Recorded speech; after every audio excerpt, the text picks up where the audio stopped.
the mounting midterm revolt against MAGA incumbents. We've heard a lot about that. We also have a new victory against some of their tech allies. Those big tech billionaires who've been cultivating those famously controversial and close relationships with Trump actually have been seeking a lot in return. Now, there's the usual 1% benefits that Republicans offer, like tax cuts, deregulation. There's also, though, helping tech and AI companies deal with this growing public revolt.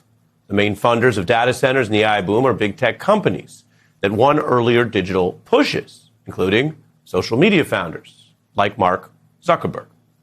So even as the nation turns against the way many big tech companies have been pushing their addictive products or dangerous, misleading content on basically the public to turn a profit, as that goes on, we have big news tonight. A kind of David versus Goliath story where David just won. Critics of Facebook's company, Meta, winning billions against it, and new reforms, which shows, if nothing else, that fighting still can work, even in these tilted times. And Facebook may have feared facing a jury of American citizens, which could be as angry at them as American voters. This new victory comes amid a growing anti-tech backlash against Trump, with AI greed becoming the focus of concerns about inequality, about these data centers, about the lack of AI guardrails, and more. Now, we know Trump's approval has been cratering, and this election has felt already like a revolt against his perceived second-term failures, the high prices, the Iran war. And that's certainly continuing, but there are mounting signs that another layer is the revolt about holding big tech accountable, because Trump clearly won't. And that may be motivating voters as data center protests mount, and it's motivating critics using the accountability of our legal system. So that's the big context for the top story tonight. The road to big news, long in the making, a major loss for this Trump White House visitor, and of course, Facebook Meta founder, Mark Zuckerberg.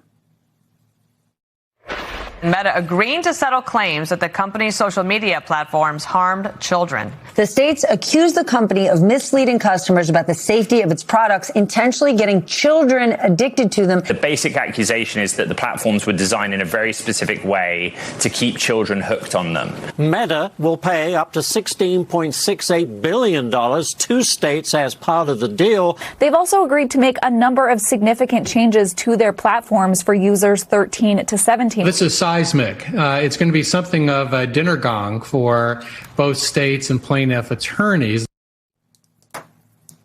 Real penalties, real billions, and real changes. $17 billion, if you're counting, and court supervised changes to the products over these concerns that it endangered children with the way it pushed knowingly addictive social media.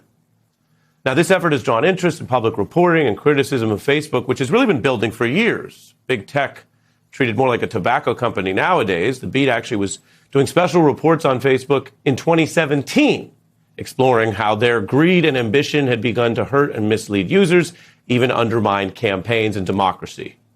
Today's breakthrough reflects this shift. You know, tech in America, Silicon Valley, it was once seen as kind of a new school industry, bringing us iPods and phones and fun. Well, the industry's approval has dropped since 2015, over 50 points.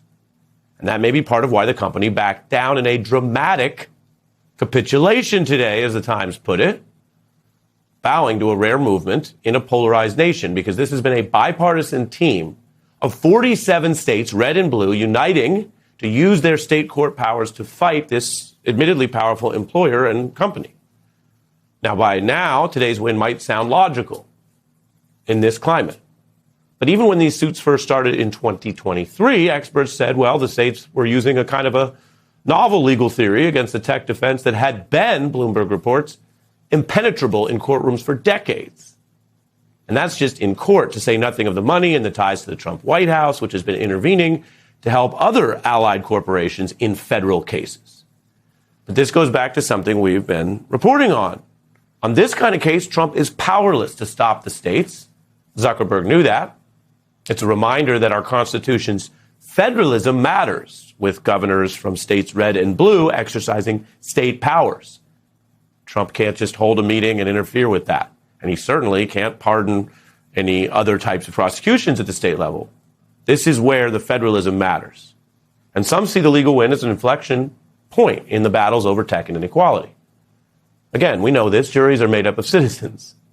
just like the electorate is made up of citizens. And while this company sometimes operates like it has few limits and invokes its power and its wealth, its money, its connections to Trump, but now, with the prospect of facing this actual jury of Americans, maybe they saw the risk of losing, having to pay even more.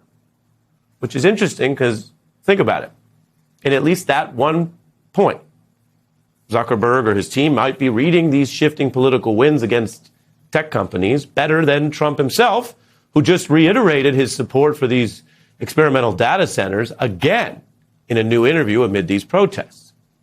So yes, Zuckerberg has courted Trump, even added a MAGA ally to his powerful board on the company. That's a big deal. That's kind of a big position, not just like hiring a lobbyist. But Zuckerberg and these companies also have corporate plans that go well past the political calendar of 2029. And this billionaire has shown an ability to shift before. He already went from a wonderkind dropout entrepreneur to the AI titan we know today with several movie portrayals to show for it. I will get it under control. I will call someone and see what the next move is, but this is going to be news now.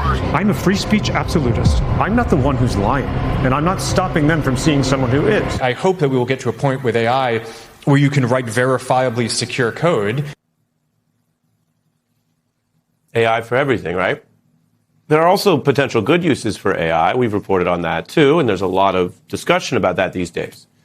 But the rush spending spree from these companies is not about just getting you better cancer research tomorrow. It's clearly about tying what have become their sagging brands to a new pitch to make money. Zuckerberg's company spending over $130 billion on AI in 1 year. And that kind of figure jumps to $750 billion when you add in all the other tech companies who are basically racing each other on this. It's spending that shows how much money they have. And to go back to the midterms in their home state of California, there is a proposed billionaire tax on the midterm ballot. That could hit tech moguls really hard. Some have already fled the state while also funding a campaign to try to take down that new law, if it were to pass. The clashes are playing out while most Americans face inflation that's wiped out their wages, their wage gains. The AI boom increasingly presented by the leaders, from Trump to these tech titans, not as a policy to be debated or considered, let alone slowly tested, but as a kind of inevitable future that you just must accept. Even if it decimates jobs or destabilizes communities, even as AI's own leaders have said in public, by the way, there's a risk this could end humanity itself. So if we slow down, we look at that pitch with a product that also currently loses money and has a bubble risk to the rest of the economy, and a jobs risk that so many people are living through, and the existential risk that they admit. Voters are not just saying no thanks to rushing AI and data centers as soon as possible. Many are channeling the kind of breakdown moment that Mugatu has in Zoolander, when he kind of stops the scene, different context, but says, enough already. Isn't anybody noticing this? I feel like I'm taking crazy pills. Well, if you are part of this movement trying to slow this down or make sure it's accountable, questioning these tech billionaires or the rush to AI, that doesn't make you crazy at all. You're not the crazy one. You're not alone either. The revolt against both AI and this wider inequality is big and growing. It is shaping the midterms, as the Times put it recently. Voters saying hell no to data centers, according to a Republican pollster, and it's all over the campaign ads. Why is my electric bill going up? Absolutely. I'm happy to help. Data center production and energy use in Texas is skyrocketing to meet AI's needs. For your future. What? Who authorized that? Greg Abbott. Big Tech wants to use secret deals to force data centers into our towns. Meet data center David Crowley. There's an opportunity for us to really become AI and a data hub for not only for the entire country, but for the entire globe. And he wants you to pay for it. I stood up to my own party and voted against giving your tax dollars to data centers. We've heard so much about the Tea Party and other groups, but the next movement could be this very backlash. It's all the more notable that it seems organic. It doesn't even have a single partisan villain to just rile up one side in the pattern we've seen. Obama veteran and our longtime beat guest, Jay Komanduri, notes there's unhappiness with the last great tech innovation, the smartphones and social media apps on them. A movement to ban or limit them still is bipartisan, like the AI backlash. 15 years ago, the push was to be on these devices by every sector, he notes. Education, business, media. And the epidemic of cyberbullying, when that popped up, he notes the argument was never for kids to get off devices, but be careful with them. He writes, now with AI, there's a sense that we shouldn't repeat the mistake we made with social media. Quickly adopt it without thinking through the implications.